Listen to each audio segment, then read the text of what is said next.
Dear student, and this is our third class, 9th standard CBSE chemistry.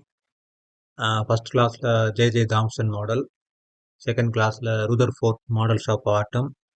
பார்த்தோம் அந்த Rutherford models of atomல இருக்கக்கூடிய limitation இதெல்லாம் modify பண்ணி Niels Bohr என்ற scientist வந்து ஒரு மாடல் ஆஃப் ஆட்டம் கொடுத்துருக்காரு. இவர் என்ன கான்செப்ட் சொல்றாருன்னா, only certain special orbit known as discrete orbit of electron are allowed inside the atom. எந்த டிஸ்கிரீட் ஆர்பிட் அப்படின்னா தமிழ்ல என்ன மீனிங்னா தனித்துவமான சுற்றுவட்ட பாதை. இந்த தனித்துவமான சுற்றுவட்ட பாதை தான் ஆட்டம் வந்து அலோவ் பண்ணும் அப்படின்னு சொல்லியிருக்காரு. அதான் discrete orbit. Second things, while revolving in discrete orbit the electron do not radiate energy. அந்த டிஸ்கிரீட் ஆர்பிட்ல எலக்ட்ரான்கள் ரிவால்விங் அதாவது சுத்தும் பொழுது அது எனர்ஜியை இழப்பதில்லை அப்படின்னு சொல்லியிருக்காரு. இந்த ரெண்டு கான்செப்ட் தான் மெயினா அவர் சொல்லியிருக்காரு. These orbit are shell are called energy level in an atom are shown கீழே கொடுத்துருக்கேன். இந்த ஆர்பிட்டுக்கு என்ன சொல்லலாம்னா செல் அப்படின்னு சொல்லலாம், அல்லது எனர்ஜி லெவல் அப்படின்னு சொல்லலாம். இது எப்படி இருக்கும் அப்படின்னு கீழே அவர் கொடுத்துருக்காரு. ஃபர்ஸ்ட் பாருங்க, இந்த டாட்டர் லைன் வந்து நியூக்ளியஸ். அடுத்து பக்கத்திலேயே இன்னொரு சர்க்குலர் பாத் போட்டிருக்கோம். இதுக்கு எல்லாமே ஆர்பிட் தான், அல்லது செல் அல்லது எனர்ஜி லெவல் அப்படின்னு சொல்லலாம். ஃபர்ஸ்ட் செல் பாருங்க, K sell, n equal to 1 சொல்லலாம். செகண்ட் செல் பாருங்க, L, n equal to 2. Third sell M, n equal to 3. Fourth sell N sell, n equal to 4 இப்படி சொல்லலாம்.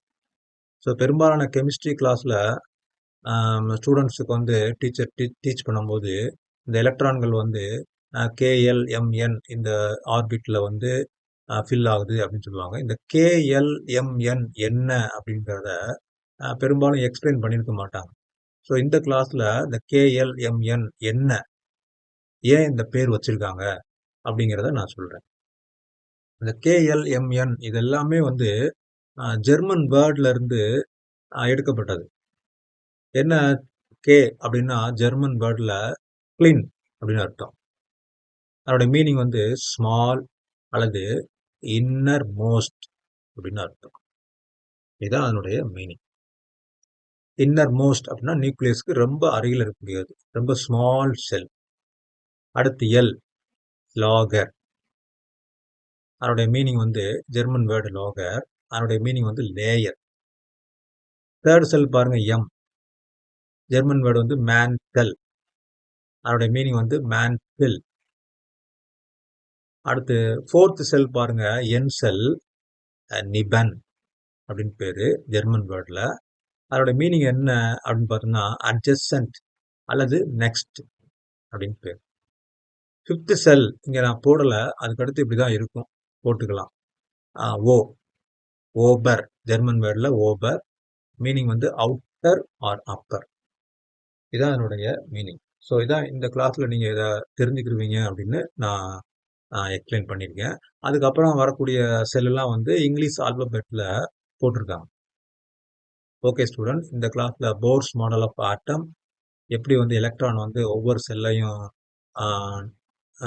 எப்படி ஃபில் ஆகுது அப்படிங்கிறத, ஒவ்வொரு டிஸ்கிரீட் ஆர்பிட் அப்படிங்கிறத அவர் சொல்லியிருக்காரு. ஸோ இந்த ஒரு நெக்ஸ்ட் கிளாஸ்ல வந்து எப்படி வந்து எந்த டிஸ்கிரீட் ஆர்பிட்ல எப்படி எலக்ட்ரான் ஃபில் ஆகுது அப்படிங்கிறத நெக்ஸ்ட் கிளாஸ்ல நான் சொல்றேன். தேங்க்யூ.